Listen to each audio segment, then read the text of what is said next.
Welcome to 15-Minute Mentorship. I'm Russ Broomell. Clearly, good mentorship takes longer than 15 minutes. My aim is to pass along things I've learned along the way, as if I were your mentor and we were talking over coffee. So grab a coffee and let's dig in.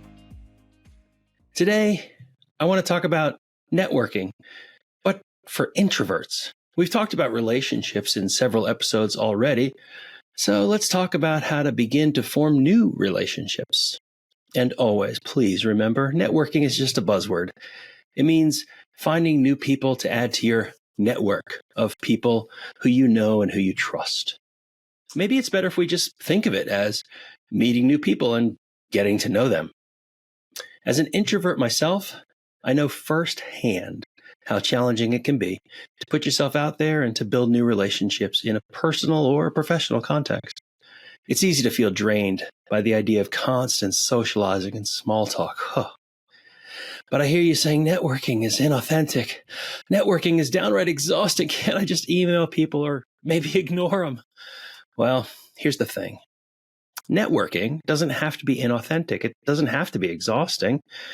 It's just meeting new people and getting to know them. I believe that we introverts have unique strengths that can help us to do this in a unique way. One that feels genuine, one that feels meaningful. First, let's acknowledge that relationships are crucial for personal and professional growth. I know, they just are. People need people. We're social creatures built to be together with others. As my friend Aaron Schmuckler says, we need to get in the same room and smell each other sometimes. That means that we need to be meeting new people and getting to know them.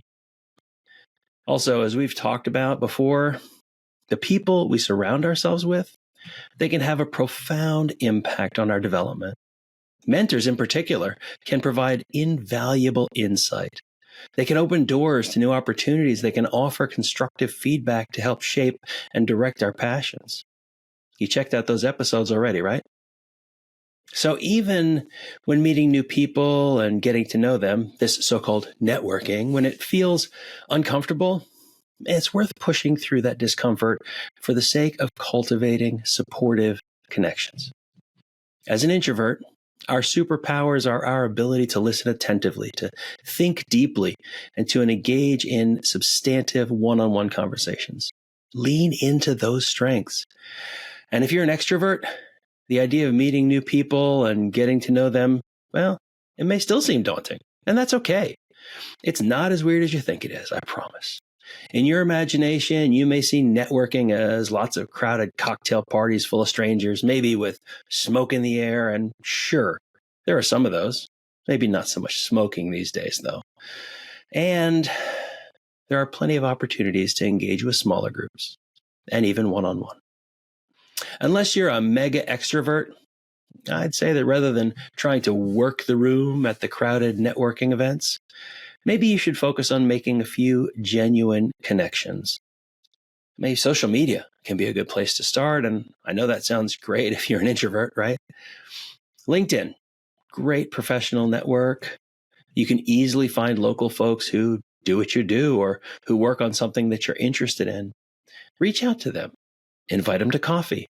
Have a chat one-on-one or get a couple of yourselves together there. A little organizing effort goes a long way. If you're anywhere near a city, there will be groups meeting up nearby. Sometimes takes a little searching, but you can find them. Facebook, Instagram, Twitter, they're great places to go to, looking for people making announcements about group meetings. Be strategic about the events and the groups you engage with. Look for gatherings that align with your interests and your values. When you do, you're much, much more likely to meet like-minded people, folks who you have something in common with and people you can learn something from. Events and groups could be big, like an industry conference, or small, or like a volunteer organization. When you're in an environment that energizes you intellectually, networking will feel much more natural and enjoyable, I promise. If you're an introvert like me, set your expectations to listen more than you talk, to ask thoughtful questions, look for ways to add value to the other person. If you're more of an extrovert, still try to ask those good questions and listen. You're there to learn about others, not to sell them on how awesome you are. And that's a few sort of how-to tips, but man, I feel like I have just neglected the deeper principle. Let's rewind a second. The goal of networking, remember, is meeting new people and getting to know them. In fact, networking is just meeting new people and getting to know them.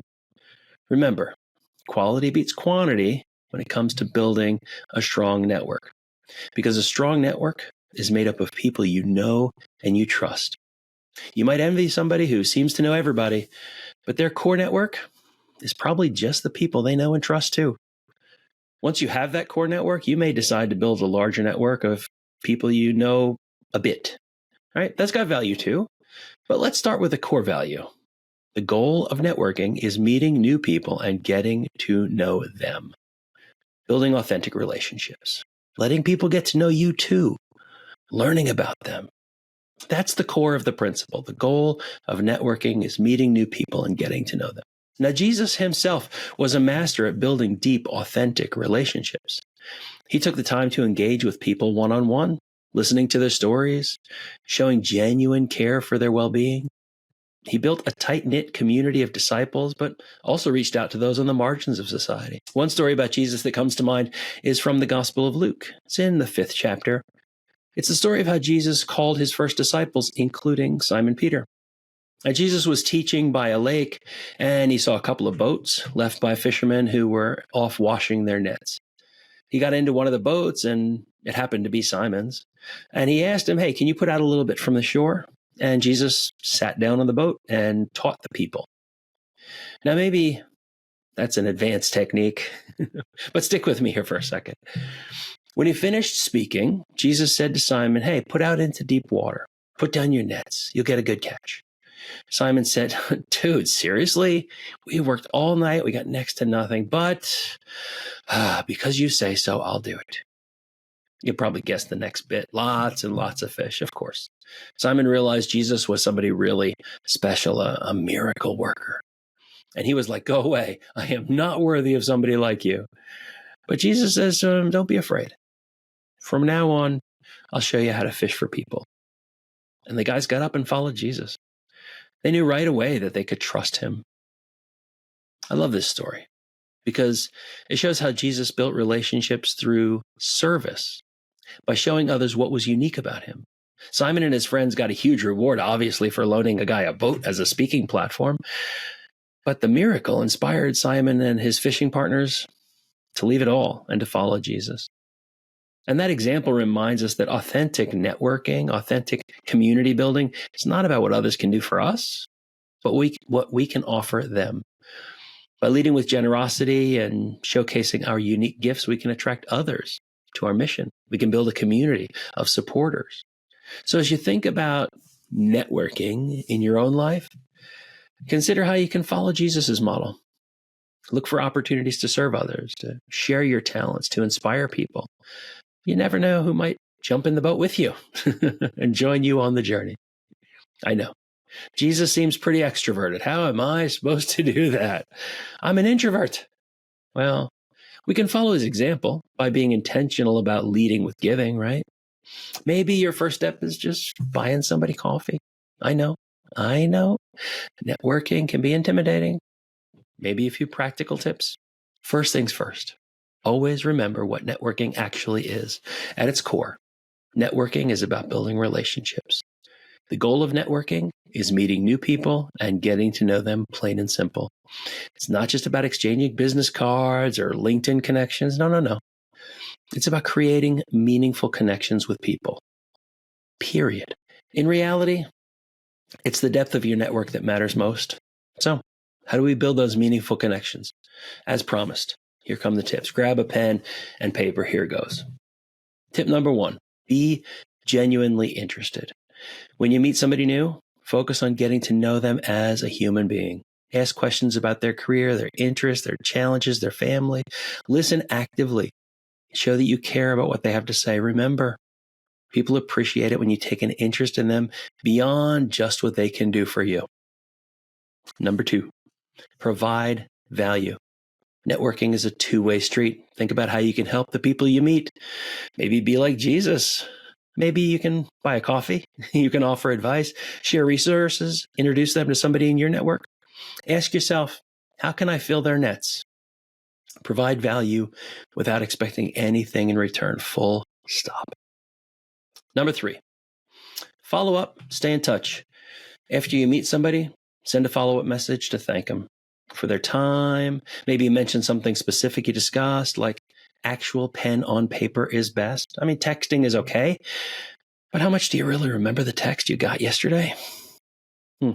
Follow-up helps reinforce that connection. Don't stop there.